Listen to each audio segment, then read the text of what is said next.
Okay. All right. Here we go. Here we are. Okay. This is going to be an excerpt from Dead Doctors Don't Lie. Is that coming in backwards? This is a book that was authored by Dr. Joel Wallach. He's a veterinarian and a naturopath doctor that graduated from the University of Missouri back in, he got an ag degree in 1962 and a veterinarian degree in 1964. And it's a very interesting read. And so on page 71, I'm going to start with his arrival in Chicago at the Brookfield Zoo. And he learned that the clinical veterinarian Weaver Williamson had been severely mauled by a big male chimpanzee. From his first day, he had to take double duty as a clinical veterinarian as well as the pathologist, and this meant that Wallach had to start each day 2 hours earlier to make clinical rounds, look at every animal, talk to the keepers about their charges, and answer their questions about nutrition, injuries, parasites, reproduction, or disease problems. There was the male African elephant, Pete, who was given 20 tranquilizer pills each morning in a banana so the keepers could handle him. There were the antibiotics that had to be given to a lion with an infected tooth by the means of a dart and a blowgun. Okay, let's see. There was worm medicine had to be given to a polar bear cub in the belly of a fish. So there was a lot of things going on there at the hospital or at the zoo for him. There were conversations with the curators for future exhibit plans or nutritional programs.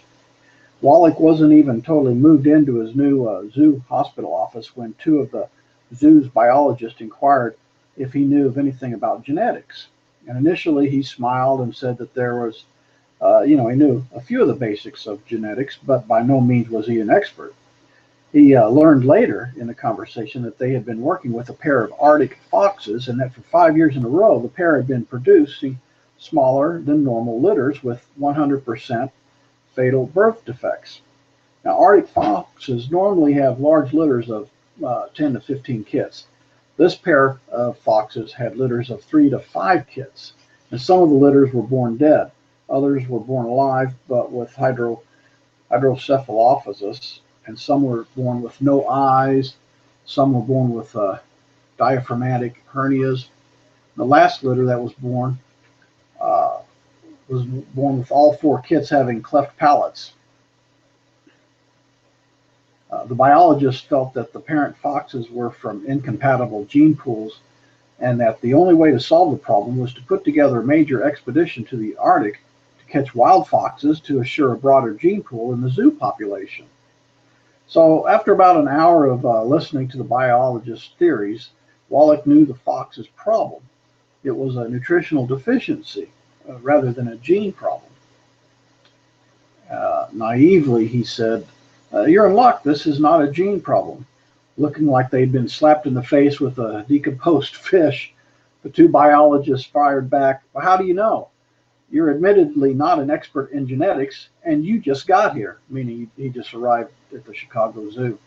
His response was, "Well, if there was a genetic problem, the birth defects in the kits in each litter would be the same year after year. In this case, each litter had different birth defects than the others. So it's very obvious that the problem was a nutritional deficiency in the mother early in pregnancy. Congenital birth defects, not genetic." Of course, they chuckled and said, "Well, that's the most absurd thing we've ever heard of." So Wallach's next comment was to ask for the pair of foxes to be transferred to the zoo hospital for observation. After all, they wouldn't want these poor, pitiful, genetic defective specimens on display, would they? They turned the foxes over to Dr. Wallach. So investigating the diets of the foxes, Dr. Wallach learned that the basic diet for the last 5 years was ground up horse heart, sprinkled daily with powdered vitamins and minerals at the discretion of the keeper, the guy that takes care of the Arctic foxes. The amounts of the vitamins and the minerals delivered to the foxes were highly variable. Sometimes they were fed too much, sometimes they weren't fed enough, depending on how the keeper's favorite football team fared and whether or not he had a bad hair day. So Wallach went to the grocery store and bought some off-the-shelf Gaines burgers, semi-moist dog food patties, and began to feed the pair of Arctic foxes. 4 months later, they had a normal litter of 11 kits. Within the year, Dr. Wallach inbred the mother with a son and the father to his daughters and brothers to sisters. So if there was a genetic defect and defective gene pool, the intensive inbreeding would bring it out in the open. And all of the resultant litters were normal and had 10 to 15 kits.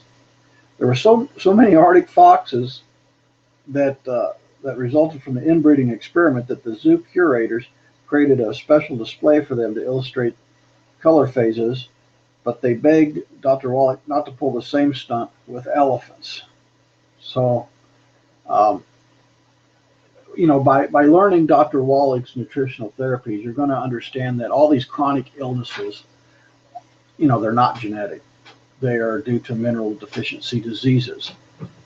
If you go on to do more of his research, you'll understand that he discovered the cure for cystic fibrosis and muscular dystrophy. Those are both selenium deficiency diseases. So, learn the story, and if you have chronic illnesses and would like to get involved with the longevity, the multi-level marketing company that he developed, give me a call, 573-214-0195, and I'll get you started. Okay, thanks. Bye-bye.